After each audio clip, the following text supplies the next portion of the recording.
ಆತ್ಮನಿವೇದನೆ ಪುಸ್ತಕ ವಾಚನ ಮಾಲಿಕೆ ಭಾಗ 1. ಶ್ರೀ ಮಧುಜ್ಜಯಿನಿ ಸದ್ಧರ್ಮ ಸಿಂಹಾಸನಾಧೀಶ ಶ್ರೀ 1108 ಪೂಜ್ಯ ಶ್ರೀ ಲಿಂಗೈಕ್ಯ ಶಿವಕುಮಾರ ಶಿವಾಚಾರ್ಯ ಮಹಾಸ್ವಾಮೀಜಿಯವರ ದಿನಚರಿಯಿಂದ ಆಯ್ದಂತಹ ಈ ವಿಶೇಷವಾದಂತಹ ವಾಚನ ಮಾಲಿಕೆ ಆತ್ಮನಿವೇದನೆ. ಈ ಕೃತಿಯ ಸಂಪಾದಕರು ಶ್ರೀ ಮಧುಜ್ಜಯಿನಿ ಸದ್ಧರ್ಮ ಸಿಂಹಾಸನಾಧೀಶ ಶ್ರೀ 1108 ತರಳಬಾಳು ಜಗದ್ಗುರು ಡಾಕ್ಟರ್ ಶಿವಮೂರ್ತಿ ಶಿವಾಚಾರ್ಯ ಮಹಾಸ್ವಾಮಿಗಳವರು, ಶ್ರೀ ತರಳಬಾಳು ಜಗದ್ಗುರು ಮೃಹನ್ಮಠ ಸಿರಿಗೆರೆ. ಈ ವಾಚನವನ್ನು ಮಾಡಿರುವವರು ಶಿವಕುಮಾರ ಸ್ವಾಮಿ ಕುರ್ಕಿ. ಈಗ ಆಲಿಸಿ. ಆತ್ಮನಿವೇದನಾ ಕೃತಿಯ ಸಂಪಾದಕರ ನುಡಿ.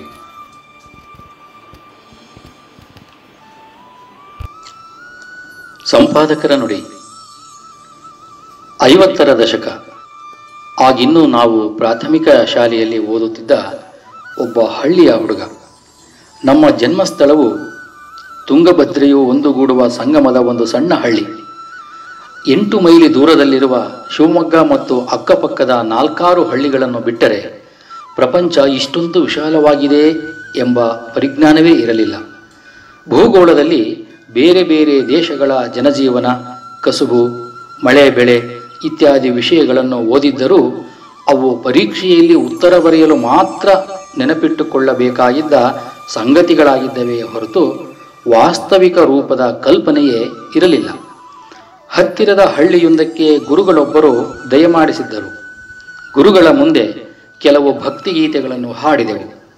ಗುರುಗಳು ತುಂಬ ಸಂತೋಷಪಟ್ಟರು.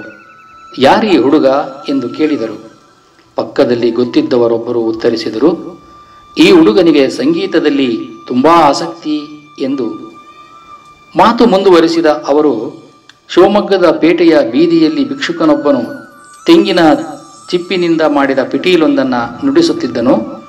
ನೋಡಿ, ಈ ಹುಡುಗನು ಹಾಗೆಯೇ ಮಾಡಲು ಪ್ರಯತ್ನಿಸುತ್ತಿದ್ದಾನೆ ಎಂದು ಹೇಳಿದರು. ಗುರುಗಳು ನಕ್ಕು, ತಮ್ಮ ಮಠದಲ್ಲಿ ಒಂದು ಒಳ್ಳೆಯ ಪಿಟೀಲು ಇರುವುದಾಗಿಯೂ ಮಠಕ್ಕೆ ಹಿಂದಿರುಗಿದ ಮೇಲೆ ಕಳುಹಿಸಿಕೊಡುವುದಾಗಿಯೂ ಚೆನ್ನಾಗಿ ಕಲಿಯಲಿ ಎಂದು ಹೇಳಿದರು. ಮಾರನೇ ದಿನವೇ ಬಂದ ಬಸ್ಸಿನಲ್ಲಿ ಪಿಟೀಲು ಬಂದೇ ಬಿಟ್ಟಿತು. ಅದನ್ನು ಕಳುಹಿಸಿದ ಗುರುಗಳೇ ಸಿರಿಗೆರೆಯ ಶ್ರೀ ತರಳಬಾಳು ಜಗದ್ಗುರು ಶ್ರೀ ಶಿವಕುಮಾರ ಶಿವಾಚಾರ್ಯ ಮಹಾಸ್ವಾಮಿಗಳವರು.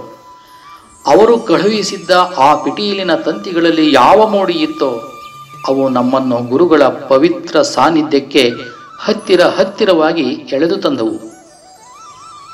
2. 70ರ ದಶಕ. ಬೆನಾರಸ್ ಹಿಂದೂ ಯೂನಿವರ್ಸಿಟಿಯಲ್ಲಿ ಡಾಕ್ಟರೇಟ್ ಪದವಿಗೆಂದು ಸೂತ ಸಂಹಿತೆಯನ್ನು ಕುರಿತು ಸಿದ್ಧಪಡಿಸುತ್ತಿದ್ದ ನಮ್ಮ ಸಂಶೋಧನಾ ಪ್ರಬಂಧವು ಅಂದರೆ ಥೀಸಿಸ್ ಮುಕ್ತಾಯದ ಹಂತದಲ್ಲಿತ್ತು. ನಮ್ಮ ಸಂಶೋಧನೆಗೆ ನಿರ್ದೇಶಕಿಯಾಗಿದ್ದವರು ಅಂದರೆ research guide professor Padma Mishra. London ನಗರದಲ್ಲಿ ಓದಿ ಡಾಕ್ಟರೇಟ್ ಪದವಿಯನ್ನು ಪಡೆದ ಸುಸಂಸ್ಕೃತ ಭಾರತೀಯ ಮಹಿಳೆ. ತುಂಬ ಸಾತ್ವಿಕ ಸ್ವಭಾವದವರು. ಉತ್ತರ ಭಾರತದಲ್ಲಿ ಆಧ್ಯಾತ್ಮಿಕ ಜಿಜ್ಞಾಸುಗಳ ಕೇಂದ್ರ ಬಿಂದುವಾಗಿದ್ದ ಮಾ ಆನಂದಮಯಿ ಶಿಷ್ಯರು. ಯಾವಾಗಲೂ ಶುಭ್ರವಾದ ಬಿಳಿಯ ಸೀರೆಯನ್ನು ಉಡುತ್ತಿದ್ದ ಪದ್ಮಾಜಿ ನಮಗೆ ಜೀವಂತ ವಿದ್ಯಾಸರಸ್ವತಿಯೇ ಆಗಿದ್ದರು. ನಮ್ಮ ಸಂಶೋಧನಾ ಪ್ರಬಂಧವು ಪ್ರತಿಯೊಂದು ಅಕ್ಷರವನ್ನು ಅಷ್ಟೇ ಏಕೆ ಪೂರ್ಣವಿರಾಮ, ಅರ್ಧವಿರಾಮ, ಪ್ರಶ್ನಾರ್ಥಕಾದಿ ಚಿಹ್ನೆಗಳನ್ನು ಪಂಕ್ಚುಯೇಷನ್ಸ್ ಸಹ ತಪ್ಪದೆ ನೋಡಿ ತಿದ್ದುತ್ತಿದ್ದರು. ಅದಕ್ಕೆ ಅವರು ಪಡೆದ ತರಬೇತಿ ಎಂದರೆ ಲಂಡನ್ನಲ್ಲಿ ಅವರ ಪ್ರೊಫೆಸರ್ ಆಗಿದ್ದ ಎಎಲ್ ಬಶಾಮ್. ಭಾರತದ ಮ್ಲೇಚ್ಛ ಮಿತ್ರನಾಗಿ the wonder that was India ಎಂಬ ಅದ್ಭುತ ಗ್ರಂಥವನ್ನು ಬರೆದ ಎಎಲ್ ಬಶಾಮ್ರವರು ಆಂಗ್ಲ ದೇಶದ ವಿಶ್ವವಿಖ್ಯಾತ ಸಂಸ್ಕೃತ ವಿದ್ವಾಂಸರು. 1-2 ಸಲ ಬೆನಾರಸ್ಗೆ ಬಂದಾಗ ಪ್ರೊಫೆಸರ್ ಪದ್ಮಾಜಿಯವರ ಮನೆಯಲ್ಲಿಯೇ ನೋಡಿ ಅವರ ಅತ್ಯದ್ಭುತ ಪಾಂಡಿತ್ಯದಿಂದಲೂ ಸರಸ ಸಜ್ಜನಿಕೆಯಿಂದಲೂ ತುಂಬ ಪ್ರಭಾವಿತರಾಗಿದ್ದೆವು. ಅವರು ಲಂಡನ್ನಲ್ಲಿ ಪದ್ಮಾಜಿಯವರಿಗೆ ಡಾಕ್ಟರೇಟ್ ಪದವಿಯು ದೊರೆತ ಸಂದರ್ಭದಲ್ಲಿ ಬಳುವಳಿಯಾಗಿ ನೀಡಿದ್ದ ಒಂದು ಇಂಗ್ಲಿಷ್ ಪುಸ್ತಕವು ನಮ್ಮನ್ನು ಆಕರ್ಷಿಸಿತ್ತು. ಅದರ ಆರಂಭದ ಪುಟದಲ್ಲಿ ಪ್ರೊಫೆಸರ್ ಎಎಲ್ ಬಶಾಮ್ರವರು ಸಂಸ್ಕೃತದಲ್ಲಿಯೇ ಹೀಗೆ ಬರೆದಿದ್ದರು. ಇದಂ ಪುಸ್ತಕಂ ಮಿಶ್ರಕುಲ ಪದ್ಮಾಯೈ ಲಂಡನ್ ನಗರೇ ಡಾಕ್ಟರ್ ಪದಪ್ರಾಪ್ತವಸರೆ ತದಧ್ಯಾಪಕೇನ ಸಾದರಂ ಸಮರ್ಪಿತಂ. ಪದ್ಮಾ ಮಿಶ್ರಾ ಎಂಬ ಹೆಸರನ್ನು ಮಿಶ್ರಕುಲ ಪದ್ಮಾಯೈ, ಮಿಶ್ರಾ ಎಂಬ ಕುಲಕ್ಕೆ ಪದ್ಮರೂಪಳಾದ ಎಂದು ಅತ್ಯಂತ ಕಾವ್ಯಮಯವಾಗಿ ಬರೆದದ್ದೇ ನಮ್ಮ ಆಕರ್ಷಣೆಗೆ ಕಾರಣವಾಗಿತ್ತು. ವಿದೇಶೀಯರಾದರೂ ಸಂಸ್ಕೃತ ಭಾಷೆ ಮತ್ತು ಸಾಹಿತ್ಯದಲ್ಲಿದ್ದ ಅವರ ಅಗಾಧ ಪಾಂಡಿತ್ಯ ನಮ್ಮನ್ನು ಬೆರಗುಗೊಳಿಸಿತ್ತು. ನಮ್ಮ ಸಂಶೋಧನೆಗೆ ಸ್ಫೂರ್ತಿಯನ್ನು ನೀಡಿದ ಮತ್ತೊಬ್ಬ ವಿದ್ವಾಂಸರೆಂದರೆ ಸಂಸ್ಕೃತ ವಿಭಾಗದ ಆಗಿನ ಮುಖ್ಯಸ್ಥರು ಮಯೂರ್ ಭಾಂಜ್ ಪ್ರೊಫೆಸರ್ ಅವರು ಆದ ಡಾಕ್ಟರ್ ಸಿದ್ದೇಶ್ವರ ಭಟ್ಟಾಚಾರ್ಯರು. ಇವರು ಬಂಗಾಲಿಗಳು. ಇವರೂ ಸಹ ಅತ್ಯಂತ ಮೇಧಾವಿಗಳು. ಲಂಡನ್ನಲ್ಲಿಯೇ ಅಭ್ಯಾಸ ಮಾಡಿ ದಿ ಫಿಲಾಸಫಿ ಆಫ್ ಶ್ರೀಮದ್ ಭಾಗವತ ಎಂಬ ವಿಷಯ ಕುರಿತು ಪ್ರೌಢ ಪ್ರಬಂಧವನ್ನು ಬರೆದು ಡಾಕ್ಟರೇಟ್ ಪದವಿಯನ್ನು ಪಡೆದವರಾಗಿದ್ದರು. ಒಮ್ಮೆ ಸಂಸ್ಕೃತ ವಿಭಾಗದಲ್ಲಿ ಅಧ್ಯಾಪಕರ ಮಧ್ಯೆ ಯಾವುದೋ ಒಂದು ಅಹಿತಕರ ಪ್ರಸಂಗ ನಡೆದಾಗ ಜೋ 10 ಸಾಲ್ ಸಂಸ್ಕೃತ ಪಡ್ತೆ ಹೈ ವೇ ಗದೆ ಹೋತಾ ಹೈ, ಯಾರು 10 ವರ್ಷ ಸಂಸ್ಕೃತವನ್ನು ಓದುತ್ತಾರೋ ಅವರು ಕತ್ತೆಗಳಾಗ್ತಾರೆ ಎಂದು ಕಟುವಾಗಿ ನುಡಿದಿದ್ದರು. ಹಾಗಾದರೆ 10 ವರ್ಷಗಳಿಗಿಂತಲೂ ಹೆಚ್ಚು ಸಂಸ್ಕೃತವನ್ನು ಓದಿ ದೊಡ್ಡ ಪ್ರೊಫೆಸರ್ ಆಗಿರುವ ಇವರೇ ದೊಡ್ಡ ಕತ್ತೆಯಾಗಿರಬೇಕಾಗುತ್ತದಲ್ಲ. ಏನಿದು ಇವರ ಮಾತಿನ ಅರ್ಥ ಎಂದು ಯೋಚಿಸಿದೆವು. ಆಗ ಇಂಥದೇ ಒಂದು ಮಾತು ಬಸವಣ್ಣನವರು ತಮ್ಮ ವಚನದಲ್ಲಿ ಹೇಳಿರುವುದು ನಮಗೆ ನೆನಪಾಯಿತು. ವೇದಭಾರ ಭರಾಕ್ರಾಂತಾಹ ಬ್ರಾಹ್ಮಣಾಹ ಗಾರ್ಧಬಾಹ ಎಂಬೆನು. ವೇದವೆಂಬ ಹೊರೆಯನ್ನು ಮೈಮುರಿ ಹೊತ್ತುಕೊಂಡ ಬ್ರಾಹ್ಮಣರನ್ನು ಕತ್ತೆಗಳು ಎನ್ನುತ್ತೇನೆ. ಅಂದರೆ ವೇದಗಳ ಮಂತ್ರಾರ್ಥವನ್ನು ತಿಳಿಯದೆ ವಿಚಾರ ಮಾಡದೆ ಬರೀ ಕಂಠಪಾಠ ಮಾಡಿಕೊಂಡು ಬಡಬಡಿಸುವವರು ಕತ್ತೆಗಳು ಎಂದರ್ಥ. ಹೀಗೆ ಒಳ್ಳೊಳ್ಳೆಯ ವಿದ್ವಾಂಸರುಗಳ ವಿಚಾರವಂತರ ಮಧ್ಯೆ ನಮ್ಮ ಸಂಶೋಧನಾ ಕಾರ್ಯವು ಸಾಂಗವಾಗಿ ನಡೆದು ಅಂತಿಮ ಘಟ್ಟಕ್ಕೆ ಬಂದಿತ್ತು. ಭಾಗ 3. ಏತನ್ಮಧ್ಯೆ ಪೂಜ್ಯ ಗುರುಗಳವರು ಮಠದ ಅಧಿಕಾರದಿಂದ ಸ್ವಯಂ ನಿವೃತ್ತರಾಗ ಬಯಸಿ ಅಧಿಕೃತವಾಗಿ ಒಂದು ತ್ಯಾಗಪತ್ರವನ್ನು ಅಚ್ಚು ಹಾಕಿಸಿ ಹೊರಡಿಸಿದ ಪ್ರಕಟಣೆಯು ಮಠದ ಶಿಷ್ಯರನ್ನೂ ಮತ್ತು ನಾಡಿನ ಜನರನ್ನೂ ದಂಗುಬಡಿಸಿತು. ದಿಗ್ಭ್ರಾಂತಿಗೊಂಡ ಶಿಷ್ಯ ಸಮುದಾಯವು ದಾವಣಗೆರೆಯಲ್ಲಿ ಭಾರೀ ಸಭೆ ಸೇರಿ ಎಷ್ಟೇ ಒತ್ತಾಯಪಡಿಸಿದರೂ ಗುರುಗಳು ತಮ್ಮ ತ್ಯಾಗಪತ್ರವನ್ನು ಹಿಂತೆಗೆದುಕೊಳ್ಳಲಿಲ್ಲ.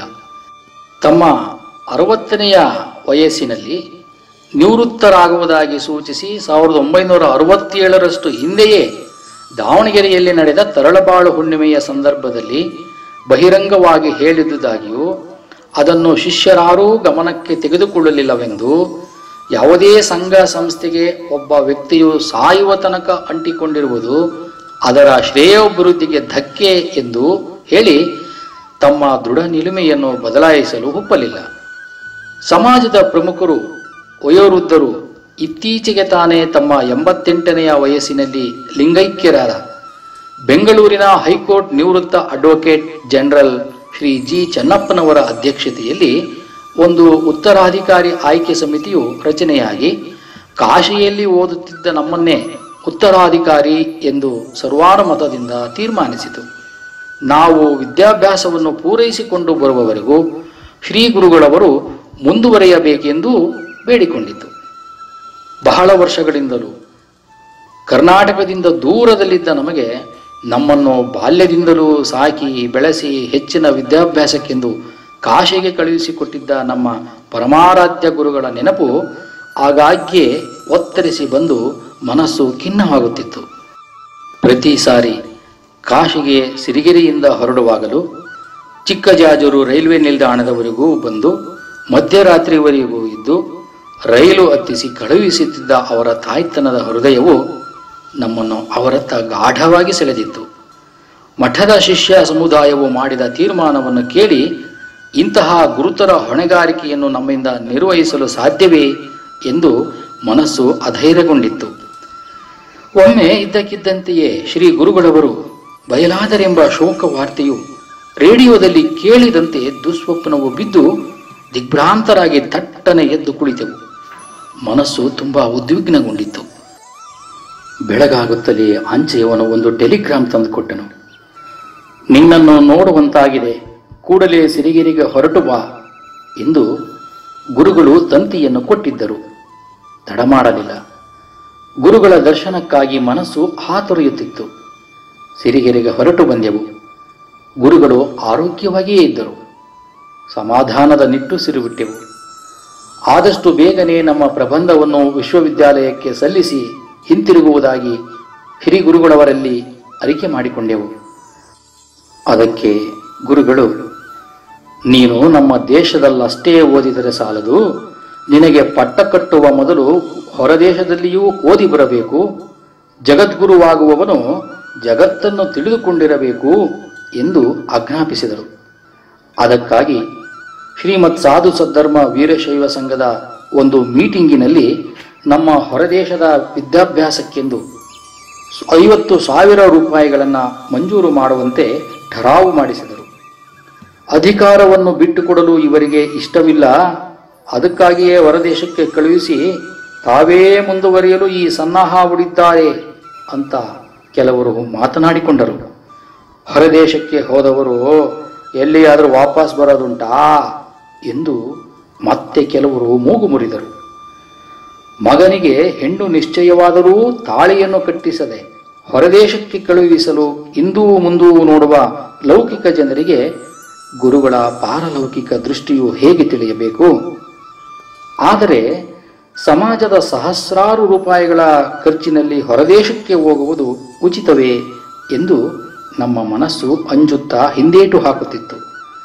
ಕೆನಡಾದಲ್ಲಿದ್ದ ಪ್ರಖ್ಯಾತ ಸಮಾಜಶಾಸ್ತ್ರಜ್ಞ ಹಿರೇಮಲ್ಲೂರು ಈಶ್ವರನ್ ರವರು, ಸಮಾಜದ ಸೇವೆಗಾಗಿ ಜೀವನವನ್ನು ಮುಡುಪಾಗಿಡುವವರು ಸಮಾಜದ ಹಣವನ್ನು ಅದಕ್ಕಾಗಿ ಬಳಸಿಕೊಳ್ಳುವುದರಲ್ಲಿ ಯಾವ ತಪ್ಪೂ ಇಲ್ಲ ಎಂದು ಹುರಿದುಂಬಿಸಿ ತಾವೂ ಸಹ ಸಾಧ್ಯವಾದಷ್ಟು ಸಹಾಯ ಮಾಡುವುದಾಗಿ ಪತ್ರ ಬರೆದರು. ಆದರೂ ಮನಸ್ಸು ಒಪ್ಪಲಿಲ್ಲ. ಬಾಲ್ಯದಿಂದಲೂ ಬಹಳಷ್ಟು ವಿದ್ಯಾರ್ಥಿ ವೇತನಗಳನ್ನು ಪಡೆದಿದ್ದ ನಮಗೆ ಹಾಗೆಯೇ ಹೊರದೇಶದ ವಿದ್ಯಾಭ್ಯಾಸಕ್ಕೂ ಯಾವುದಾದರೂ ಸ್ಕಾಲರ್ಶಿಪ್ ಕೊಡಿಸಿದರೆ ಮಾತ್ರ ಹೋಗುವುದಾಗಿಯೂ ಇಲ್ಲದಿದ್ದರೆ ಹೋಗಲು ಇಷ್ಟಪಡುವುದಿಲ್ಲವೆಂದು ಹಠ ಹಿಡಿದೆವು. ಸಂಸ್ಕೃತ ಅಧ್ಯಯನಕ್ಕೆ ಕಾಶಿಯನ್ನು ಬಿಟ್ಟರೆ ಜರ್ಮನಿಯು 2ನೆಯ ತವರೂರು ಎಂದೇ ಪ್ರಸಿದ್ಧ. ಜರ್ಮನ್ ಅಕಾಡೆಮಿಕ್ ಎಕ್ಸ್ಚೇಂಜ್ ಡಾಡ್ DAAD ಡ್ಯೂಟೆಚೆ ಅಕಾಡೆಮಿಚೆ ಆಸ್ಟೆಚ್ ಡಿನ್ಸ್ಟೆ ಎಂಬ ಸಂಸ್ಥೆಯು ಹೆಚ್ಚಿನ ವ್ಯಾಸಂಗಕ್ಕೆ ವಿದ್ಯಾರ್ಥಿಗಳಿಗೆ ಫೆಲೋಶಿಪ್ ಕೊಡುತ್ತದೆ ಎಂದು ಕೇಳಿದ್ದೆವು. ದೆಹಲಿಗೆ ಹೋಗಿ ಸಂಸತ್ ಸದಸ್ಯರಾದ ಶ್ರೀ TV ಚಂದ್ರಶೇಖರಪ್ಪನವರ ಮುಖಾಂತರ ಶ್ರೀ BD ಜತ್ತಿಯವರನ್ನು ಕಾಣು ಎಂದು ಪೂಜ್ಯ ಗುರುಗಳು ಆಜ್ಞಾಪಿಸಿದರು. ಶ್ರೀ ಜತ್ತಿಯವರು ಆಗ ಭಾರತದ ಉಪರಾಷ್ಟ್ರಪತಿಗಳು. ಶಿಫಾರಸು ಮಾಡುವುದಾಗಿ ಹೇಳಿದರು. ಆದರೆ ಈ ಜರ್ಮನ್ ಸಂಸ್ಥೆಯು ಕೇವಲ ವಿಜ್ಞಾನದ ವಿಷಯಗಳಿಗೆ ಮಾತ್ರ ಸ್ಕಾಲರ್ಶಿಪ್ ಕೊಟ್ಟು ಬಾಕಿ ವಿಷಯಗಳಿಗೆ ನಿಲ್ಲಿಸಿದ್ದರಿಂದ ಆಗಲಿಲ್ಲ.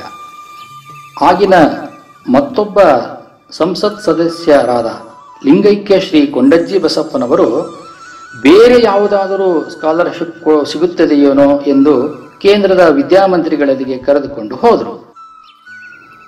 ಆಗಿನ ವಿದ್ಯಾಸಚಿವರಾದ ಶ್ರೀ ನೂರುಲ್ ಹಸನ್ ರವರು, what is there to study Sanskrit in Germany when those people come here to learn Sanskrit? ಆ ದೇಶದವರೇ ಸಂಸ್ಕೃತ ಕಲಿಯಲು ಇಲ್ಲಿಗೆ ಬರುತ್ತಿರುವಾಗ ಜರ್ಮನಿಯಲ್ಲಿ ಸಂಸ್ಕೃತ ಓದುವಂಥದ್ದು ಏನಿದೆ ಎಂದು ಕೊಂಕು ನುಡಿದರು. ಶ್ರೀ ಕೊಂಡಜ್ಜಿ ಬಸಪ್ಪನವರಿಗೆ ಇದರಿಂದ ತುಂಬ ಬೇಸರವಾಯಿತು. ವಿದ್ಯಾಸಚಿವರ ಅಜ್ಞಾನವನ್ನು ನೋಡಿ ನಮಗೆ ಮರುಕ ಉಂಟಾಯಿತು. ಅರ್ಜುನನ ವಿಷಾದ ಯೋಗವು ಆವರಿಸಿ ದಿಕ್ಕು ತೋಚದಂತಾಯಿತು. ಹತಾಶರಾಗಿ ಕಾಶಿಗೆ ಹಿಂತಿರುಗಿದೆವು. ಈ ವಿಷಯವು ವಿಯೆನ್ನಾ ವಿಶ್ವವಿದ್ಯಾನಿಲಯದಲ್ಲಿ ಸಂಸ್ಕೃತ ಅಧ್ಯಾಪಿಕೆಯಾಗಿ ಆಗಾಗ್ಗೆ ಕಾಶಿಗೆ ಬರುತ್ತಿದ್ದ ಡಾಕ್ಟರ್ ಬೆಟಿನಾ ಜೋಯ್ಮರ್ ಅವರಿಗೆ ತಿಳಿಯಿತು. ಸಂಸ್ಕೃತದ ಕಾರಣ ಅಲ್ಪ ಸ್ವಲ್ಪ ಅವರ ಪರಿಚಯ ನಮಗಿತ್ತು. ವಿಯೆನ್ನಾಕ್ಕೆ ಹಿಂತಿರುಗಿದೊಡನೆಯೇ ಒಂದು ಅಪ್ಲಿಕೇಶನ್ ಫಾರಂ ಕಳುಹಿಸಿದರು. ಅವರು ಸೂಚಿಸಿದ್ದಂತೆ ಭರ್ತಿ ಮಾಡಿ ಹಿಂದಿರುಗಿಸಿದೆವು. ಸಂಶೋಧನಾ ಪ್ರಬಂಧವು ಪೂರೈಸಿ ಸಿರಿಗೆರೆಗೆ ಹಿಂತಿರುಗುತ್ತಿದ್ದಂತೆಯೇ ವಿಯೆನ್ನಾದಿಂದ ಸ್ಕಾಲರ್ಶಿಪ್ ಮಂಜೂರಾಗಿ ಬಂದಿತ್ತು. ವಿಯೆನ್ನಾ ವಿಶ್ವವಿದ್ಯಾನಿಲಯದ ಸಂಸ್ಕೃತ ಪ್ರೊಫೆಸರ್ ಆದ ಡಾಕ್ಟರ್ ಗೆರ್ಹಾರ್ಡ್ ಓಬರ್ಹ್ಯಾಮ್ ಅವರು ನಮ್ಮ ಡಾಕ್ಟರೇಟ್ ಪ್ರಬಂಧದ ಹೊರಗಿನ ಪರೀಕ್ಷಕರಾಗಿ ಎಕ್ಸ್ಟರ್ನಲ್ ಎಕ್ಸಾಮಿನರ್ ನಮ್ಮ ಪ್ರಬಂಧವನ್ನು ಪೂರ್ಣ ಓದಿ ಮೆಚ್ಚಿಕೊಂಡಿದ್ದರು ಎಂದು ನಂತರ ತಿಳಿಯಿತು. ಭಾಗ 4. 1976 ಡಿಸೆಂಬರ್ ತಿಂಗಳು ವಿಯೆನ್ನಾಕ್ಕೆ ಹೊರಡಲು 2 ತಿಂಗಳು ಉಳಿದಿದ್ದವು. ಆಗ ತಾನೇ ಕಾಶಿಯಿಂದ ಸಿರಿಗೆರೆಗೆ ಹಿಂದಿರುಗಿದ್ದ ನಮಗೆ ಸಂಶೋಧನೆಯ ಗುಂಗು ಹೋಗಿರಲಿಲ್ಲ. ಮಠದಲ್ಲಿದ್ದ ಹಳೆಯ ಕಾಗದ ಪತ್ರದ ಕಡತಗಳನ್ನು ಕೋಳಿಯಂತೆ ಕೆದಕಿ ನೋಡತೊಡಗಿದೆವು. ಜೋಪಾನವಾಗಿ ಒಂದೆಡೆ ಗಂಟು ಕಟ್ಟಿ ಸುತ್ತಿಟ್ಟಿದ್ದ ಕೆಲವು ಬಟ್ಟೆಯ ಗಂಟುಗಳು ಕಣ್ಣಿಗೆ ಬಿದ್ದು ಇತಿಹಾಸದ ಬುತ್ತಿಯ ಗಂಟಿನಂತೆ ತೋರಿದವು. ಒಂದೊಂದು ಗಂಟನ್ನು ಬಿಚ್ಚಿ ಅವುಗಳಲ್ಲಿದ್ದ ಹಳೆಯ ಪತ್ರಗಳನ್ನು ಹರಡಿಕೊಂಡು ಕುಳಿತೆವು. ಕಾಲಾನುಕ್ರಮದಲ್ಲಿ ಕ್ರಮಬದ್ಧವಾಗಿ ಜೋಡಿಸತೊಡಗಿದೆವು. ಮೊದಲು ಇಸವಿಗೆ ಅನುಗುಣವಾಗಿ ವರ್ಗೀಕರಣ, ನಂತರ ಆಯಾಯ ವರ್ಷದ ತಿಂಗಳು ಮತ್ತು ದಿನ, ಹೀಗೆ ವಿಭಾಗ ಸಿದ್ಧವಾಯಿತು. ಒಂದೊಂದನ್ನೇ ಪಂಚ್ ಮಾಡಿ ಫೈಲ್ ಮಾಡಿದೆವು. ಗಂಟುಗಳಲ್ಲಿದ್ದ ತೀರಾ ಹಳೆಯ ಜೀರ್ಣವಾದ ಮತ್ತು ಮಹತ್ವಪೂರ್ಣವಾದ ಕೆಲವು ದಾಖಲೆಗಳನ್ನು ಪಂಚು ಮಾಡಿದರೆ ಅಕ್ಷರಗಳು ಹೋಗಬಹುದು ಎಂಬ ಭೀತಿಯಿಂದ ಹಾಗೆಯೇ ಪಾರದರ್ಶಕ ಪ್ಲಾಸ್ಟಿಕ್ ಕವರ್ಗಳಲ್ಲಿ ಸುರಕ್ಷಿತವಾಗಿ ಸೇರಿಸಿ ಭದ್ರಪಡಿಸಿದೆವು. ಮಠದ ಒಂದೊಂದು ಮೂಲೆಯಿಂದಲೂ ಕಸ ಗುಡಿಸುತ್ತಾ ಹಳೆಯ ಪತ್ರಗಳನ್ನು ಹೀಗೆ ಹುಡುಕಿಕೊಂಡು ಹೊರಟ ನಮ್ಮ ಶೋಧನೆಯ ಜಾಡು ಮಠದ ಮಹಾದ್ವಾರದ ಮೇಲೆ ಬೆಳ್ಳಿಯ ರೂಮೆಂದೇ ಪ್ರಸಿದ್ಧವಾಗಿರುವ ಒಂದು ರೂಮಿಗೆ ನಮ್ಮನ್ನು ಕರೆದೊಯ್ಯಿತು. ಸುತ್ತಲೂ ಅಸ್ತವ್ಯಸ್ತವಾಗಿ ಬಿದ್ದಿದ್ದ ಮಠಕ್ಕೆ ಭಕ್ತಿ ಕಾಣಿಕೆಯಾಗಿ ಬಂದ ಬೆಳ್ಳಿಯ ತಟ್ಟೆಗಳು, ಲೋಟಗಳು, ತಂಬಿಗೆಗಳು, ಕರಂಡಕಗಳು, ದೀಪಗಳು, ನಿರಾಂಜನ ಇತ್ಯಾದಿ ಇತ್ಯಾದಿ ಹಿಂದಿನ ಕಾಲದ ಭಕ್ತಾದಿಗಳ ನಿರ್ಮಲ ಭಕ್ತಿಯ ಪ್ರತೀಕವಾಗಿದ್ದವು. ಅವುಗಳ ಮಧ್ಯೆ ಒಂದು ಗೋಡೆಯ ಬೀರುವಿನ ಕೆಳಗಿನ ಖಾನಿಯಲ್ಲಿ ಧೂಳು ತಿಂದು ಬಿದ್ದಿದ್ದ ಹಳೆಯ ಕಾಲದ ಅನೇಕ ಡೈರಿಗಳು ನಮ್ಮ ಕಣ್ಣಿಗೆ ಗೋಚರಿಸಿದವು. ಅವುಗಳೆಲ್ಲವನ್ನು ಧೂಳು ಕೊಡವಿ ಇಸವಿಯ ಕ್ರಮದಲ್ಲಿ ಜೋಡಿಸಿದೆವು. ಕುತೂಹಲದಿಂದ ಅವುಗಳಲ್ಲಿ ಒಂದೆರಡನ್ನು ತೆಗೆದು ನೋಡಿದಾಗ ಆಗಿನ ಕಾಲದ ಗುರುಗಳ ಕಾಣಿಕೆಯ ಜಮಾ ಖರ್ಚಿನ ಲೆಕ್ಕಗಳು ಮಾತ್ರ ಕಂಡುಬಂದವು. ಉಳಿದ ಡೈರಿಗಳಲ್ಲಿ ಏನಿರಬಹುದು ಎಂದು ಮತ್ತೊಂದನ್ನು ಕೈಗೆತ್ತಿಕೊಂಡಾಗ ನಮ್ಮ ಪಕ್ಕದಲ್ಲಿಯೇ ಸಹಾಯಕನಾಗಿ ಇದ್ದ ಜಾಬಲಾಪುರಿ ಮಠದ ಶ್ರೀ ಎಸ್ ಮರಳುಸಿದ್ದಯ್ಯ, ಬರೀ ಜಮಾ ಖರ್ಚಿನ ಲೆಕ್ಕ, ಅವುಗಳಲ್ಲಿ ಏನಿದೆ ಅಂತ ಹಾಗೆ ನೋಡ್ತೀರಿ ಎಂದು ಉದ್ಗಾರವೆಳೆದನು. ಕಾಲದ ದೃಷ್ಟಿಯಿಂದ ಅವುಗಳಿಗೂ ಮಹತ್ವ ಇದೆ. ಹಳೆಯ ಕಾಲದಲ್ಲಿ ಅಂದಿನ ಮಾರುಕಟ್ಟೆಯ ಬೆಲೆ ಏನಿತ್ತು, ಈಗ ಎಷ್ಟು ವ್ಯತ್ಯಾಸವಾಗಿದೆ ಎಂದು ತಿಳಿಯುವುದಕ್ಕಾದರೂ ಅವು ಸಹಾಯವಾಗುತ್ತವೆ ಎಂದು ಆತನಿಗೆ ತಿಳಿ ಹೇಳಿದೆವು. ಅದೆಲ್ಲವನ್ನು ನಿಧಾನವಾಗಿ ಹಿಂದಿನಿಂದ ನೋಡಿದರಾಯಿತು ಎನಿಸಿತು. ಆದರೂ ಕೈಗೆತ್ತಿಕೊಂಡ ಡೈರಿಯ ಪುಟಗಳನ್ನು ತಿರುವಿ ಹಾಕದೆ ಹಾಗೆಯೇ ತೆಗೆದಿಡಲು ಮನಸ್ಸು ಬರಲಿಲ್ಲ. ಸಹಜವಾಗಿ ಅದರ ಒಂದು ಪುಟವನ್ನು ತೆರೆದೆವು. ಆಶ್ಚರ್ಯ! ಜ್ಯೋತಿಷಿಯ ಗಿಳಿಯು ಪಂಜರದಿಂದ ಬಿಟ್ಟೊಡನೆಯೇ ತೊನೆದಾಡುತ್ತಾ 4 ಹೆಜ್ಜೆ ಮುಂದಕ್ಕೆ ಹೋಗಿ ಹರಡಿದ ಅನೇಕ ಓಲೆಗರಿಗಳಲ್ಲಿ ಒಂದನ್ನು ಕೊಕ್ಕಿನಿಂದ ಹೆಕ್ಕಿ ತಂದು ಭವಿಷ್ಯ ನುಡಿದಂತಾಗಿತ್ತು. ಓದುತ್ತಲೇ ಕಂಠ ಗದ್ಗದಿತವಾಯಿತು, ಕಣ್ಣೆವೆಯು ಹನಿಗುಡಿತು. ದೇವ, ನಿನ್ನ ವಿರಹವು ನನ್ನ ಮನಸ್ಸನ್ನು ಬಾಡಿಸಿತು. ಇಂದು ನಿನ್ನ ದರ್ಶನದಿಂದ ಎನ್ನ ಮನ ಕುಸುಮವು ಅರಳಿ ತನ್ನ ಸೌಗಂಧ್ಯವನ್ನು ಎಲ್ಲ ಕಡೆಗೂ ಬೀರುತ್ತಾ ಇದೆ. ನಾನು ಧನ್ಯನಾದೆನು. ನನ್ನ ಆನಂದಕ್ಕೆ ಪಾರವಿಲ್ಲ. ಆನಂದವೇ ಆನಂದ, ಆನಂದವೇ ಆನಂದ. ನನ್ನ ಡೈರಿಯನ್ನು ಯಾವ ಪುಣ್ಯಾತ್ಮನು ಓದುತ್ತಾನೋ ಅವನೇ ಧನ್ಯನು ಎಂದಿತ್ತು. ಆ ಪುಟದಲ್ಲಿ 4/4/1938 ಪುಟ 132 ಜ್ಯೋತಿಷಿಗಳ ನಕ್ಷತ್ರ ಬಲ, ಗ್ರಹ ಬಲಗಳಲ್ಲಿ ನಂಬಿಕೆ ಇಲ್ಲದ ನಮಗೆ ಸೃಷ್ಟಿಯ ಹಿಂದಿರುವ ಕಾಣದ ಕೈಯೊಂದರ ಈ ಆಶ್ಚರ್ಯಕರ ಲೀಲೆಯ ಸ್ವಾನುಭವದಿಂದ ಮೈ ಪುಳಕಿತವಾಯಿತು. ಪಕ್ಕದಲ್ಲಿಯೇ ಇದ್ದ ಶ್ರೀ ಮರುಳಸಿದ್ದಯ್ಯನು ಮಂತ್ರಮುಗ್ಧನಾದನು. 1938ರಷ್ಟು ಹಿಂದೆ ನಮ್ಮ ಪರಮಾರಾಧ್ಯ ಗುರುಗಳು ಬರೆದ ಈ ಡೈರಿಯು 38 ವರ್ಷಗಳ ನಂತರ ನಮ್ಮ ಕೈಗೆ ಸಿಗಲು ಯಾವ ದೈವ ನಿಯಾಮಕವಿತ್ತೋ ಹೇಳಲಾರೆವು. ಡೈರಿಯ ಉಳಿದ ಪುಟಗಳನ್ನು ಓದುತ್ತಾ ಹೋದಂತೆ ಹೃದಯದಲ್ಲಿ ಧನ್ಯತೆಯ ಭಾವವು ಮಿಡಿಯಿತು. ನಮ್ಮ ಪೂರ್ವಜನ್ಮದ ಪುಣ್ಯದ ಫಲವೇ ಮೂರ್ತಿವೆತ್ತು ನಮ್ಮ ಕೈಗೊಳಗಿದೆ ಎಂಬ ಭಾವನೆಯು ಅಂಕುರಿಸಿತು. ಈ ಗ್ರಂಥದ ಒಳಪುಟಗಳನ್ನು ಶುದ್ಧಾಂತಕರಣದಿಂದ ನೋಡುವ ಓದುಗರೆಲ್ಲರಿಗೂ ಸಹ ಅದೇ ಧನ್ಯತೆಯ ಭಾವವು ಮೂಡಿ ಬರುವುದೆಂದೇ ಆಶಿಸುತ್ತೇವೆ. ಭಾಗ 5. ಇಲ್ಲಿ ಓದುಗರು ಗಮನಿಸಬೇಕಾದ ಒಂದು ಮುಖ್ಯ ಸಂಗತಿ ಎಂದರೆ, ಇದು ಪ್ರಜ್ಞಾಪೂರ್ವಕವಾಗಿ ಒಂದು ಪುಸ್ತಕವನ್ನು ಬರೆಯಬೇಕೆಂಬ ಉದ್ದೇಶದಿಂದ ಬರೆದ ಗ್ರಂಥವಲ್ಲ. ಅಂದಂದಿನ ಸ್ವಾನುಭವದ ಹಿನ್ನೆಲೆಯಲ್ಲಿ ಆತ್ಮದಲ್ಲಿ ಸಹಜವಾಗಿ ಉದಯಿಸಿದ ಅಂತರಂಗದ ತೀವ್ರತರವಾದ ನೈಜ ಭಾವನೆಗಳ ಮಿಡಿತ ಇಲ್ಲಿದೆ. ಜೀವನದಲ್ಲಿ ಎಲ್ಲ ಲೌಕಿಕ ಸುಖಾನುಭವಗಳನ್ನು ಪಡೆದು ಜುಗುಪ್ಸೆಗೊಂಡು ನಿರಾಸಕ್ತಿ ಹೊಂದಿ ಒಂದು ಕಾಲು ಈ ಲೋಕದಲ್ಲಿಯೂ ಮತ್ತೊಂದು ಕಾಲು ಪರಲೋಕದಲ್ಲಿಯೂ ಇರುವ ಇಳಿವಯಸ್ಸಿನವರು ಬರೆದ ಆತ್ಮಕಥೆಯೂ ಇದಲ್ಲ. ವಯಸ್ಸು ಕಳೆದ ಮೇಲೆ ಹಿಂದಿನದನ್ನೇ ಸ್ಮರಿಸಿಕೊಂಡು ಪರಿಪರಿಯಾಗಿ ಹಳಹಳಿಸುವ ಹತಾಶ ಭಾವನೆಯಾಗಲಿ, ನಿಜವನ್ನು ಮುಚ್ಚಿಟ್ಟು ಸುಳ್ಳನ್ನು ಪೋಣಿಸಿ ಹೆಗ್ಗಳಿಕೆಗಾಗಿ ಬರೆಯುವ ಆತ್ಮಕಥೆಯ ಆತ್ಮವಂಚನೆಯಾಗಲಿ, ಕಪಟತನವಾಗಲಿ ಇಲ್ಲಿಲ್ಲ. 23-24ರ ಹರೆಯದಲ್ಲಿ ಬರೆದ ಈ ಬರವಣಿಗೆಯಲ್ಲಿ ವಯಸ್ಸಿಗೆ ಸಹಜವಾದ ಆಸೆ ಆಕಾಂಕ್ಷೆಗಳ ಸೆಳೆತ, ಅದಕ್ಕೂ ಮೀರಿದ ಅಪರೂಪವಾದ ಆಧ್ಯಾತ್ಮಿಕ ಸಾಧನಾಕಾಂಕ್ಷೆಯ ಅಂತರಂಗದ ತುಡಿತವೂ ಇದ್ದು ಜೀವಂತ ಬರಹ ಎನಿಸುತ್ತದೆ. ನಡೆ ನುಡಿಯ ಪಾರದರ್ಶಕತೆಯನ್ನು ಪ್ರತಿಬಿಂಬಿಸುವ ಈ ಬರಹವು ಬಸವಣ್ಣನವರ ಭಕ್ತಸ್ಥಲದ ವಚನಗಳ ಗದ್ಯ ರೂಪವೇನೋ ಎನ್ನುವಂತಿದೆ. ಉದಾಹರಣೆಗೆ ಅವರ ಡೈರಿಯ ಈ ಕೆಳಗಿನ ಒಂದು ಭಾಗವನ್ನು ನೋಡಬಹುದು.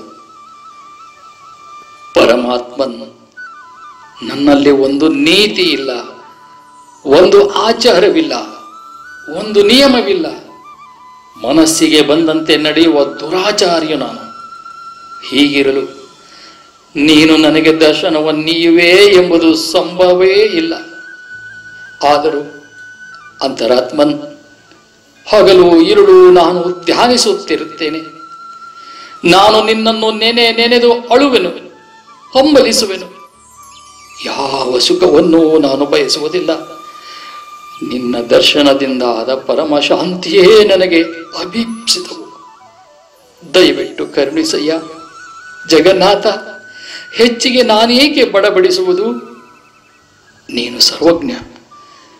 ನಿನ್ನಲ್ಲಿ ನನಗೆ ಅಖಂಡ ವಿಶ್ವಾಸವಿದೆ. ಅದು ನನ್ನನ್ನು ಖಂಡಿತವಾಗಿಯೂ ಪಾರು ಮಾಡುತ್ತದೆ.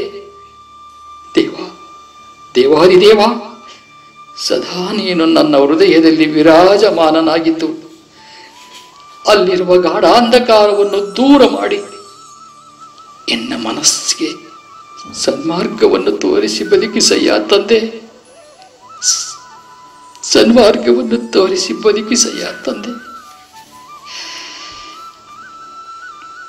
1937 ಮತ್ತು 1938ರಲ್ಲಿ ಈ ಡೈರಿಗಳನ್ನು ಬರೆದಾಗ ಪರಮಪೂಜ್ಯ ಗುರುಗಳು ಹಾಸನ ಜಿಲ್ಲಾ ಯಲಹಂಕ ಮಠದ ಅಧಿಪತಿಗಳು. 23-24ರ ಯುವ ವಯಸ್ಸು, ವಯಸ್ಸಿಗೆ ಮೀರಿದ ಅನುಭವ, ಆದರ್ಶ, ಯಾವ ಮುಚ್ಚುಮರೆಯೂ ಇಲ್ಲದೆ ತಮ್ಮ ಅಂತರಂಗದ ತಳಮಳವನ್ನು ಪರಮಾತ್ಮನ ಪವಿತ್ರ ಚರಣಗಳಲ್ಲಿ ನಿವೇದಿಸಿಕೊಂಡಿರುವುದು ಈಶ್ವರನಲ್ಲಿ ಅವರಿಟ್ಟಿದ್ದ ಅಸೀಮ ವಿಶ್ವಾಸವನ್ನು, ನಿರ್ಮಲ ಭಕ್ತಿಯನ್ನು ಸೂಚಿಸುತ್ತದೆ. ಒಂದು ಮಠ ಮತ್ತು ಸಮಾಜದ ಅಭ್ಯುದಯದ ಹಿಂದೆ ಎಂತಹ ಪವಿತ್ರ ಸಂಕಲ್ಪ ಶಕ್ತಿ ಇದೆ ಎಂಬುದನ್ನು ಓದುಗರು ಮನಗಾಣದಿರರು. ಆಧ್ಯಾತ್ಮ ಜಿಜ್ಞಾಸುಗಳಿಗೆ ಮತ್ತು ಯಾವುದೇ ಮಠದ ಸ್ವಾಮಿಗಳಾಗುವವರಿಗೆ ಈ ಡೈರಿಯು ಒಂದು ಕೈಪಿಡಿಯಾಗಬಲ್ಲುದೆಂದೇ ನನ್ನ ಭಾವನೆ. ಧರ್ಮಗುರುಗಳು ಅಡ್ಡದಾರಿಯನ್ನು ಹಿಡಿದಿರುವ ಬಗ್ಗೆ ದಿನಂಪ್ರತಿ ಪತ್ರಿಕೆಗಳಲ್ಲಿ ಬರುವ ವರದಿಗಳ ಹಿನ್ನೆಲೆಯಲ್ಲಿ ನೋಡಿದರೆ ಸುಮಾರು 50 ವರ್ಷಗಳ ಹಿಂದೆಯೇ ಆಗಿನ ಅನೀತಿಯುತ ಸ್ವಾಮಿಗಳನ್ನು ಕುರಿತು ಈ ಡೈರಿಯಲ್ಲಿ ಬರೆದ ಕೆಳಗಿನ ಮಾತುಗಳು ಯಾವ ಧೀರ ಪತ್ರಕರ್ತನು, ಧೀಮಂತ ಸಾಹಿತಿಯು ಬರೆಯಲಾರದಷ್ಟು ತೀಕ್ಷ್ಣವೂ ಅರಿತವೂ ಆಗಿವೆ. ಈಗಿನ ಸನ್ಯಾಸಿಗಳಿಂದ ಜಗತ್ತಿಗೆ ಭಯಂಕರವಾದ ಹಾನಿಯಾಗಿದೆ. ಸನ್ಯಾಸಿಗಳು ಕೆಡಲು ಭಕ್ತರಲ್ಲಿರುವ ಅಜ್ಞಾನವೇ ಕಾರಣ. ಅಜ್ಞಾನವಿದ್ದಲ್ಲಿ ಸತ್ಯಕ್ಕೆ ಬೆಲೆ ಇಲ್ಲ. ಕಂದಾಚಾರಕ್ಕೆ ಬೆಲೆ ಇರುವವರೆಗೆ ಜಗತ್ತಿಗೆ ಸುಖವಿಲ್ಲ.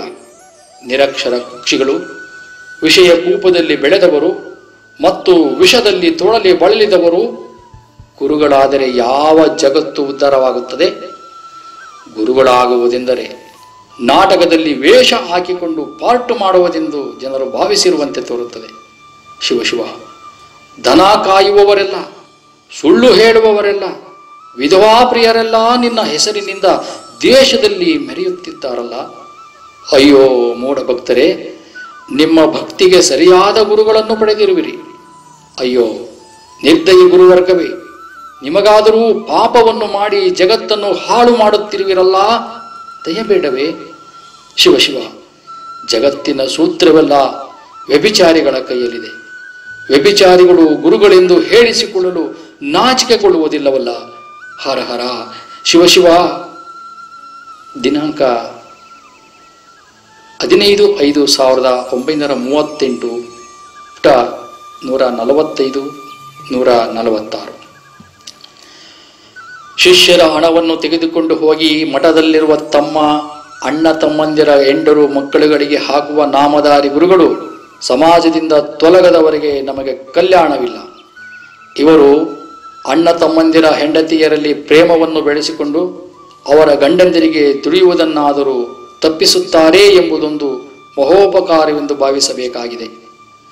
ದಿನಾಂಕ 24/6/1938, ಪುಟ 146, 147. ಈ ಮೇಲಿನ ಮಾತುಗಳು ಬಸವಣ್ಣನವರ ತ್ವರೆಯಮೀವ ಅಣ್ಣಗಳಿರ, ತ್ವರೆಯಮೀವ ಸ್ವಾಮಿಗಳಿರ, ತೊರೆಯಿಂಬೋ ಪರನಾರಿಯರ ಸಂಘವ ತೊರೆಯಿಂಬೋ, ಪರಧನವನಾಮಿಷವ ತೊರೆಯಿಂಬೋ ಎಂಬ ವಚನವನ್ನ ನೆನಪಿಗೆ ತಂದುಕೊಡುತ್ತದೆ.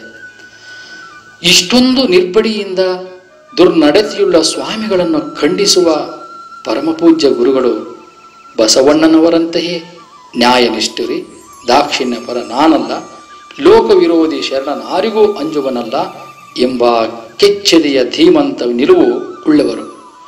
ಅವರೇ ಈ ಡೈರಿಯಲ್ಲಿ ಮತ್ತೊಂದೆಡೆ ಹೇಳಿಕೊಳ್ಳುವಂತೆ, ನಾನೇನೋ ಅಸತ್ಯವನ್ನು ಸಹಿಸುವವನಲ್ಲ, ಸತ್ಯವನ್ನು ಮುಚ್ಚುವವನಲ್ಲ.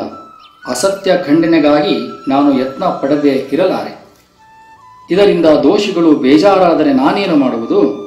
ತಮ್ಮಲ್ಲಿರುವ ದೋಷಗಳನ್ನು ಸರಿ ಮಾಡಿಕೊಳ್ಳದೆ ತಪ್ಪಿತಸ್ಥರಾದ ತಮ್ಮನ್ನು ತಾವು ನಿಂದಿಸದೆ ನನ್ನನ್ನು ನಿಂದಿಸಿದರೆ ನಾನು ಹಿಂದೆಗೆಯುವವನಲ್ಲ. ದಿನಾಂಕ 3/8/1938, ಪುಟ 149 ಎಂದು ತಮ್ಮ ಸತ್ಯದ ನಿಷ್ಠುರತೆಯನ್ನು ಸಮರ್ಥಿಸಿಕೊಳ್ಳುತ್ತಾರೆ. ಮುತ್ತಗದೂರಿನ ಶ್ರೀ ಮಹದೇವಯ್ಯ ಮತ್ತು ಬಸಮ್ಮ ಇವರ ಪುಣ್ಯ ಗರ್ಭಾಂಬುದಿಯಲ್ಲಿ 3ನೆಯ ಮಗನಾಗಿ 1914ನೇ ಇಸ್ವಿ ರೋಹಿಣಿ ನಕ್ಷತ್ರದಲ್ಲಿ ಬಸವ ಜಯಂತಿಯೆಂದೇ ಜನಿಸಿದ ಶ್ರೀ ಜಗದ್ಗುರುಗಳವರು ಬಸವಣ್ಣನವರ ನಡೆ ನುಡಿಗಳ ಪಡಿಯಚ್ಚಿನಂತೆಯೇ ಹತ್ತಿರದಿಂದ ಬಲ್ಲವರಿಗೆ ಕಾಣಿಸುತ್ತಾರೆ.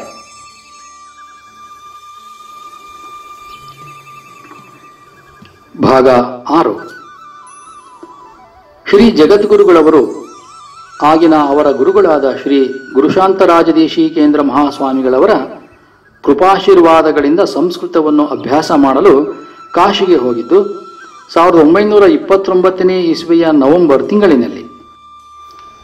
ಕಾಶಿಯ ಸುಪ್ರಸಿದ್ಧ ಪಂಡಿತರಾದ ಶ್ರೀ ಗೌರಿನಾಥ್ ಪಾಠಕ್ರವರ ಅಚ್ಚುಮೆಚ್ಚಿನ ಶಿಷ್ಯರಾಗಿ ಅಧ್ಯಯನ ಮಾಡಿದ ಶ್ರೀ ಜಗದ್ಗುರುಗಳವರು 4 ವರ್ಷಗಳಲ್ಲಿ ಸಂಸ್ಕೃತ ಭಾಷೆಯನ್ನು ಕರತಲಾಮಲಕ ಮಾಡಿಕೊಂಡರು.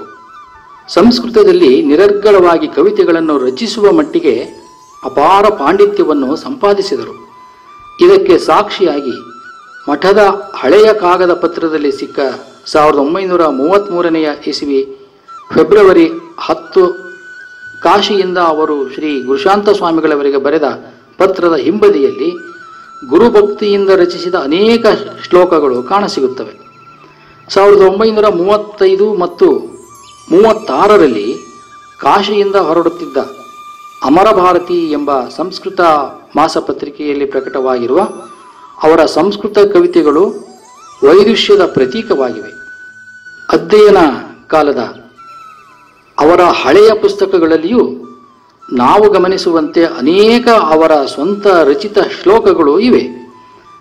ಪ್ರತಿಯೊಂದು ಪುಸ್ತಕದ ಪ್ರಾರಂಭದ ಪುಟದಲ್ಲಿ ತಮ್ಮ ಹೆಸರಿನ ಬದಲು ಒಂದೊಂದು ಸಂಸ್ಕೃತ ಶ್ಲೋಕವನ್ನೇ ಆಯಾಯ ಪುಸ್ತಕದ ವಿಷಯವನ್ನು ಆಧರಿಸಿ ಬರೆಯುವ ಅಪರೂಪವಾದ ಪರಿಪಾಠವನ್ನು ಇಟ್ಟುಕೊಂಡಿದ್ದರು.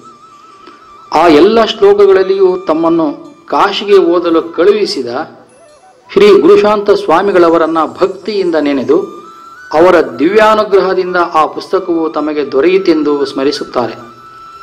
ಅವುಗಳಲ್ಲಿಯೇ ಎರಡನ್ನು ಆಯ್ದು ಈ ಪುಸ್ತಕದ ಪ್ರಾರಂಭದಲ್ಲಿ ಭಕ್ತಿ ಸಮರ್ಪಣೆಗೆ ಮತ್ತು ಕೊನೆಯಲ್ಲಿ ಶ್ರದ್ಧಾಂಜಲಿಗೆ ಸಂದರ್ಭೋಚಿತವಾಗಿ ಬಳಸಿಕೊಂಡು ಅನುವಾದಿಸಿದ್ದೇವೆ. ನಮ್ಮ ಗುರು ಪರಂಪರೆಯಲ್ಲಿ ನಮಗೆ ಅಜ್ಜನಾಗಬೇಕಾದ ಶ್ರೀ ಗುರುಶಾಂತರಾಜ ದೇಶಿಕೇಂದ್ರ ಮಹಾಸ್ವಾಮಿಗಳವರನ್ನು ದುಷ್ಟ ಜನರು ಒಳಸಂಚು ನಡೆಸಿ ವಿಷಪ್ರಾಶನ ಮಾಡಿ ಹತ್ಯೆಗೈದ ಸಂದರ್ಭದಲ್ಲಿ ಅತಿ ದುಃಖಿತರಾಗಿ ಬರೆದ ಲೇಖನವು ಹೃದಯ ಸ್ಪರ್ಶಿಯಾಗಿದೆ. ಗುರುದೇವ, ನಿನ್ನ ಹಸನ್ಮುಖವು ನನ್ನ ಕಣ್ಣೆದಿರಿನಲ್ಲಿ ಕುಣಿಯುತ್ತಾ ಇದೆ. ಪರಮೇಶ್ವರ, ಸಮಾಜಕ್ಕೆ ನೀನು ಗುರುವಿನೋಪಾದಿಯಲ್ಲೂ ತಂದೆಯೋಪಾದಿಯಲ್ಲೂ ಬಂಧುವಿನೋಪಾದಿಯಲ್ಲೂ ಮಿತ್ರನೋಪಾದಿಯಲ್ಲೂ ಇರುತ್ತಿದ್ದ. ನಿಷ್ಕಾರಣವಾಗಿ ಅಲ್ಪ ದಿನಗಳಲ್ಲೇ ಎಲ್ಲರನ್ನು ಕೈ ಬಿಟ್ಟೆಯಲ್ಲ. ನಾವು ನಿರ್ಭಾಗ್ಯರು ಗುರುದೇವ. ಸಮಾಜಕ್ಕೆ ಕಳಸದೋಪಾದಿಯಲ್ಲಿದ್ದೆ. ಕಳಸವು ಮುರಿಯಿತು. ಇನ್ನು ಮುಂದೇನು ಗತಿ? ಸಮಾಜದ ಕಷ್ಟ ನಿಷ್ಠುರಗಳನ್ನು ನೋಡುವರಾರು ಗುರುದೇವ? ಗುರುದೇವ, ಗುರುದೇವ ಎಂಬ ಮನಮಿಡಿಯುವ ಮಾತುಗಳು ಪ್ರಣತೆ ಒಡೆದಿತ್ತು, ತೈಲ ಬರಿದಾಯಿತು, ಜ್ಯೋತಿ ನಂದಿತು ಎಂದು ಶರಣರು ನೊಂದು ನುಡಿಯುವ ಕಲ್ಯಾಣದ ದುರಂತವನ್ನೇ ನೆನಪು ಮಾಡಿಕೊಡುತ್ತವೆ. ಸಮಾಧಿಯಾದ ಮಾರನೆಯ ದಿವಸವು ಕಣ್ಣೀರಿನಿಂದ ತೊಯ್ದು ಬರೆದ ಅವರ ಲೇಖನಿಯು 3 ಸಾಲುಗಳಿಗಿಂತ ಮುಂದಕ್ಕೆ ಓಡದೆ ಅರ್ಧಕ್ಕೆ ನಿಂತಿರುವುದು ಎಂತಹ ಕಲ್ಲು ಹೃದಯವನ್ನು ಕರಗಿಸುವಂತಿದೆ. 1938 ಆಗಸ್ಟ್ 11ರಂದು ನಡೆದ ಈ ಘೋರ ದುರಂತದ ನಂತರ ಬರೆದ ಒಂದೆರಡು ಪುಟಗಳನ್ನು ಬಿಟ್ಟರೆ ಡೈರಿಯು ಅಲ್ಲಿಗೆ ಕೊನೆಗೊಳ್ಳುತ್ತದೆ. ಇದು ಕನ್ನಡದ ಆಧ್ಯಾತ್ಮಿಕ ಸಾಹಿತ್ಯದ ಒಂದು ದುರಂತವೆಂದೇ ಹೇಳಬೇಕು. ಆದರೂ ಬಸವಾದಿ ಶಿವಶರಣರು ಸಾಹಿತ್ಯಕ್ಕಾಗಿಯೇ ಸಾಹಿತ್ಯವನ್ನು ಸೃಜಿಸಿದವರಲ್ಲ. ಜನಮನವನ್ನು ಜಾಗೃತಗೊಳಿಸಲು ಅದನ್ನೊಂದು ಮಾಧ್ಯಮವನ್ನಾಗಿ ಮಾತ್ರ ಬಳಸಿಕೊಂಡವರು.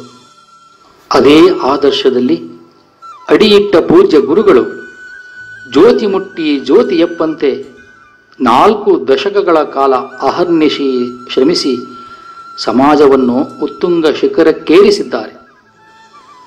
1937 ಆಗಸ್ಟ್ 2ರಂದು ದಾವಣಗೆರೆಯಲ್ಲಿ ಹಾಸ್ಟೆಲಿಗೆ ಮೂಲಧನ ಶೇಖರಿಸಲು ನಡೆದ ಮೀಟಿಂಗಿಗೆ ಹಾಸನ ಜಿಲ್ಲೆಯ ಯಲಹಂಕದಿಂದ ಹೋಗಲು ದುಡ್ಡಿಲ್ಲದೆ ಪರಿತಪಿಸಿ, ನಾನು ಹೋಗುವುದು ಧನದ ಭಾವದಿಂದ ಸಾಧ್ಯವಾಗಲಿಲ್ಲ ಎಂದು ಆ ದಿನದ ತಮ್ಮ ಡೈರಿಯಲ್ಲಿ ಬರೆದಿರುವ ಶ್ರೀಗಳವರು ಕಾಸಿಗೆ ಕಾಸು ಕೂಡಿ ಹಾಕಿ ಕರ್ನಾಟಕದಲ್ಲಿ ಅಷ್ಟೇ ಏಕೆ ಭಾರತದಲ್ಲಿಯೇ ಹಳ್ಳಿಗಳಲ್ಲಿ ಕಾಣಸಿಗದ ಬೃಹತ್ ಸೇವಾ ಸಂಸ್ಥೆಗಳನ್ನು ಕಟ್ಟಿ ಬೆಳೆಸಿದ್ದಾರೆ ಎಂದರೆ ಆಶ್ಚರ್ಯವಾಗದಿರದು.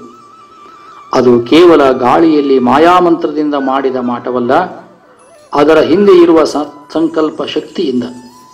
ಅದೇ ಆಗಸ್ಟ್ 28ರಂದು ಅವರೇ ಬರೆಯುವಂತೆ, ಇದೇ ರೀತಿ ನಾನು ದುರ್ಭಾಗ್ಯದಿಂದ ಎಲ್ಲ ಕಡೆಯಿಂದಲೂ ವಿಪತ್ತುಗಳು ಬಂದು ಒದಗಿದರೆ ನಾನು ಹೇಡಿಯಾಗಬೇಕಾಗುತ್ತದಲ್ಲ.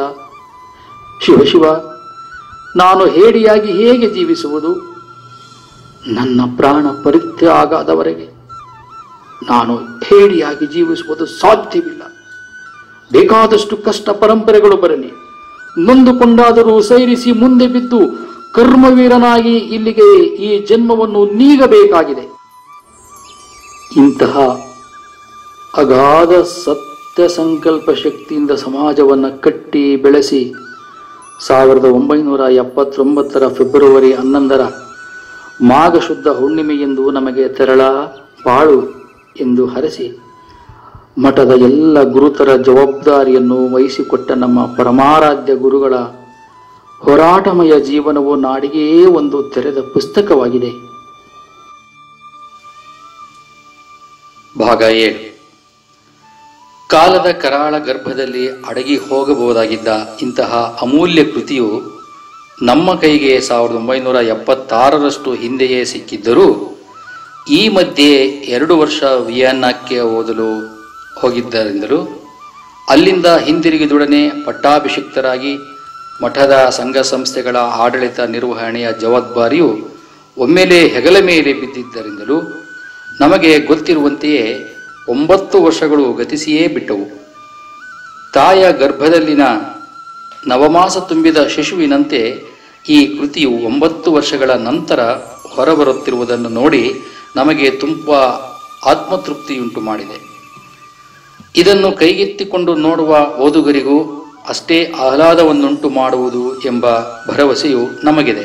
ಮೊದಲಿನಿಂದಲೂ ವಿಶ್ವವಿದ್ಯಾನಿಲಯಗಳ ಬೌದ್ಧಿಕ ವಾತಾವರಣದಲ್ಲಿಯೇ ಬೆಳೆದು ಬಂದ ನಮಗೆ ಈಗ ದಿನ ಬೆಳಗಾದರೆ ಎದುರಿಸಬೇಕಾದ ನಮ್ಮ 100 ಶಾಲಾ ಕಾಲೇಜುಗಳ ಆಡಳಿತ ಸಮಸ್ಯೆಗಳು ತಲೆಯ ಮೇಲೆ ಸದಾ ಕಾಲ ಇರುವ ತೂಗುಗತ್ತಿಯಂತಾಗಿವೆ.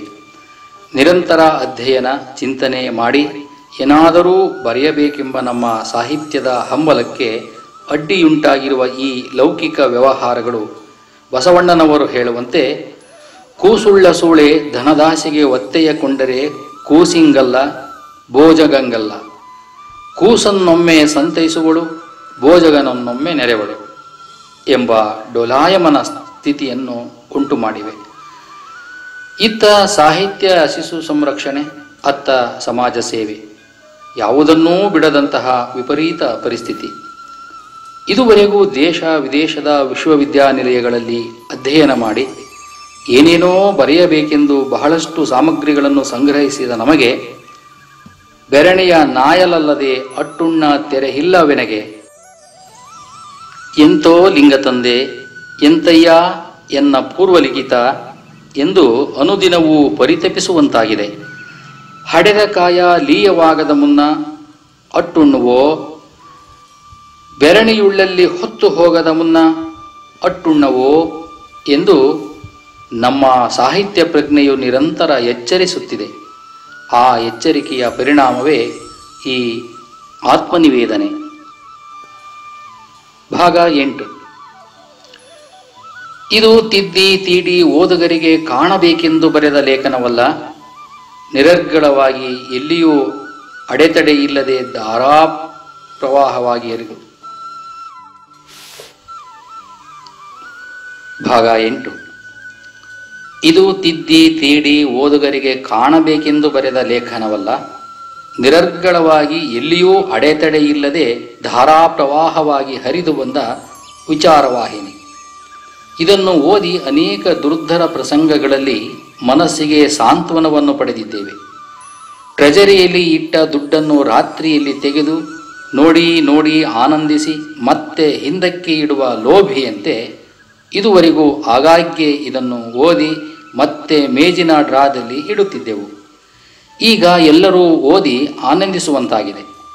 ಬಸವಣ್ಣನವರ ವಚನಗಳ ವಿಸ್ತೃತ ಗದ್ಯ ರೂಪದಂತೆಯೇ ಕಾಣುವ ಈ ಡೈರಿಯಲ್ಲಿ ಸ್ವಾನುಭವದಿಂದ ಉದಯಿಸಿದ ಅತ್ಯಪೂರ್ವ ವಿಚಾರಗಳು ಓದುಗರ ಹೃದಯವನ್ನು ಅರಳಿಸುತ್ತವೆ.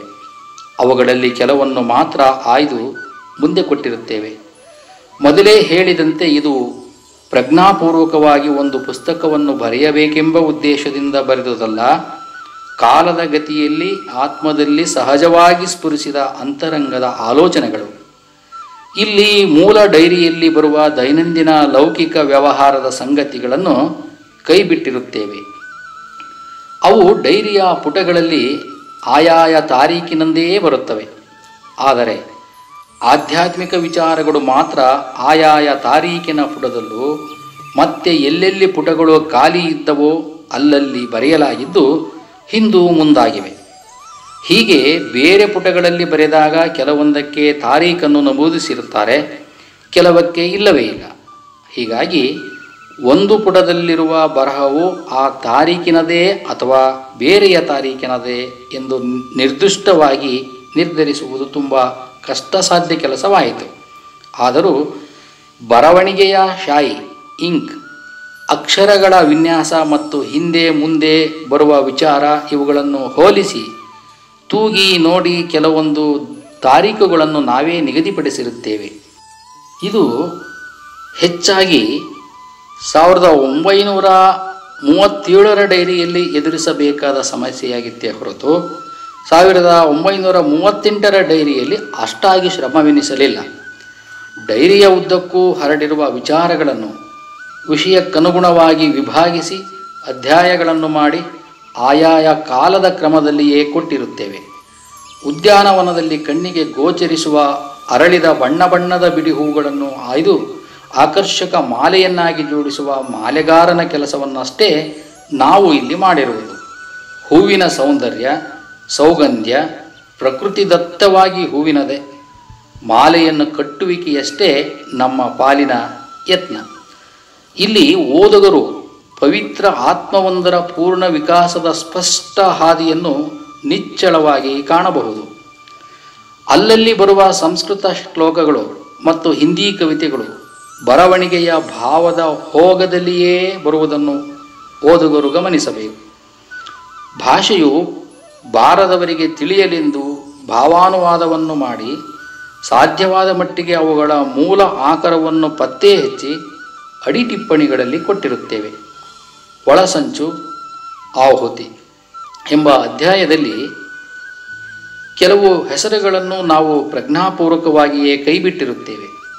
ಮೂಲ ಡೈರಿಯಲ್ಲಿ ಆ ಹೆಸರುಗಳು ಬಂದರೂ ಸಮಾಜದ ಆರೋಗ್ಯದ ಹಿತದೃಷ್ಟಿಯಿಂದ ಕೈಬಿಡಲು ನಿರ್ಧರಿಸಿ ಆ ಸ್ಥಳಗಳಲ್ಲಿ ಸಂಖ್ಯೆಗಳನ್ನು ಕೊಟ್ಟು ಕಂಸಗಳನ್ನು ಹಾಕಿದ್ದೇವೆ.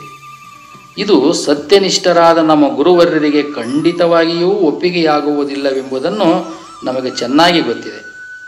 ಸತ್ಯಂ ವದ ಸತ್ಯಂ ಬ್ರೂಯಾತ್ ಎಂದು ಸತ್ಯವನ್ನೇ ಹೇಳಬೇಕೆಂಬ ಅನುಶಾಸನವಿದ್ದರೂ ನಮ್ಮ ಈ ನಿರ್ಧಾರಕ್ಕೆ ಅನುಸರಿಸಿರುವ ಮಾನದಂಡ ಮಾ ಬ್ರೂಯಾತ್ ಸತ್ಯಪ್ರಿಯಂ, ಅಪ್ರಿಯವಾದ ಸತ್ಯವನ್ನು ಹೇಳಬೇಡ ಎಂಬುದು ಸತ್ಯದ ಮತ್ತೊಂದು ಸ್ವರೂಪವೇ ಆಗಿದೆ.